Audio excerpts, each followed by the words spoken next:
Do what? I was talking to Lane. Box out of this.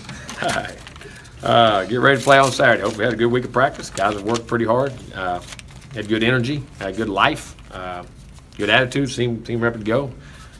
Like the plan we got, so we got to go play another good one on Saturday. Got a great team to play. This team's dynamic on offense, like explosive.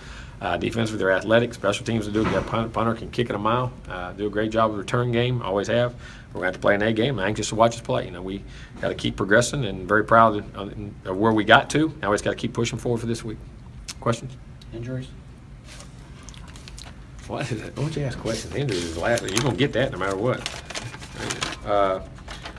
Bruton will be questioned. His knees bother him a little bit. But George Campbell, Keith Gavin, Darvin Taylor, Cedric Wood. Let me expand now. Now you asked your question. Next question, please. Next question, please. You get one question, see? No, go ahead. I'm sorry. Just with Bonifant, I mean, there's a lot of attention on the quarterback, but just what is Bonifant at? Oh, he's athletic, man. He can, you know, you can throw halfback passes with that guy. You can sling it around. He's been a quarterback. He can run. He can catch. He's just he's a football player. To be able to go from quarterback to tailback like that and be so efficient, that's pretty amazing. Coach, there's been so much talk about some of the veterans on the offense stepping up to help a young quarterback, but how much has the consistency that Ricky and Logan have given you over the last couple of weeks helped out your offense? Big time, and you got to have that, which is what we were counting on, you know, the whole time, in which they are very capable of. And when you got to change field position with kicking, and the kickers today, and I keep saying this about other kickers, but I mean, these guys kick the ball so daggone far and hard. It's crazy, and they can impact the game. I mean, kicking today has become, you know, an art. Remember back in the evening pro ball, you kicked a 50-yard field goal, it was a miracle. These guys hit 50. If they miss over 50, now they get fired. I mean, you know, if they're not 80% from 50 yards and above. I mean, and I say that, but it's just amazing how good the game is. And when your kicking game is good, man, you know, your field goals are solid. You can change field position with a punt and your kickoffs. If they got a dangerous returner, you can kick it out of the end zone. He don't get a chance to touch it in space. And if your punter's hitting the ball to where a dangerous punt returner, you can cover it, you can punt it out of bounds or kick it to where they can't get it. I mean, it's dangerous. It can change the game, and great kicking game is huge. How impressed have you been with their ability to shake off that first week, both of them? Huge, and that's what I tell our team. I mean, everybody. It's what I saw all camp and what they were doing, and the ability to, it just shows their progression and their mindset to, you know, as I say, don't get bored. Don't look too much into things. Sometimes you got to make it simple. How much harder is it to kick in college, though, because of the hash marks and the angles? Oh, no doubt, because of the field and even on offense. I mean, you know, not having the ball in the middle of the field. A lot of people like it like that. I like it. I like the ball. I like the pro hashes. I mean, it makes you full field complete. You know what I mean? But it does make a big difference.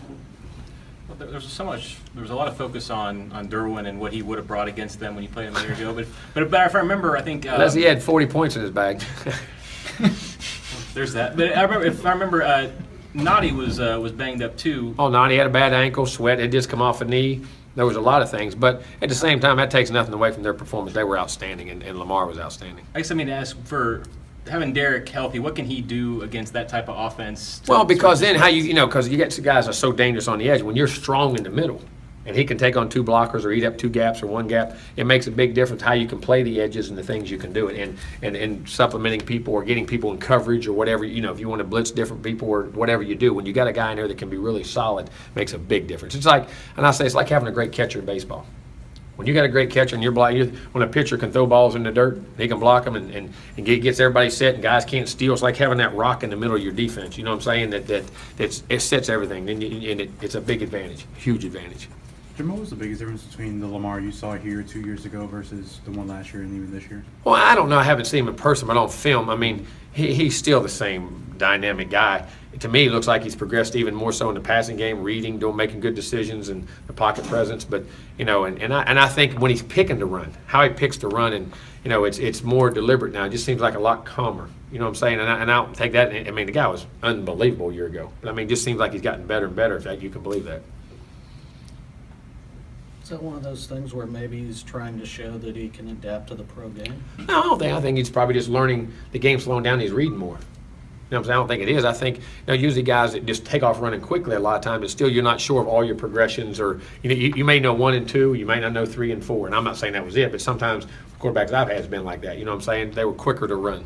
Now they go through the progression more, but he still, what he does though, he feels pressure so much. And what I mean by that, not in a bad way. I mean, he just has that sixth sense stuff. When guys go to get him, he just, you know, that Charlie Wardism, I used to call it, where Charlie used to, like everybody was going 100 miles an hour, and he was like he was just walking, but they were never catching him. You know what I mean? Could always feel people behind him, beside him, and you know those great players have that, and that's what it seems like he does. You're a big block out the noise guy, but when you've got what's going on at Louisville with the AD and the other program, how do you block that out for your program, even though it doesn't matter? Well, I don't know. I mean, Bobby is great and he'll do it, but to me, it's just like, control. What can I control? I mean, I may like the AD, I can't control that. I gotta. What's my job? What's my business? And keep your nose in the middle of the road and go. All right, thank you, Coach. We're good, guys. Thank you, Jimbo.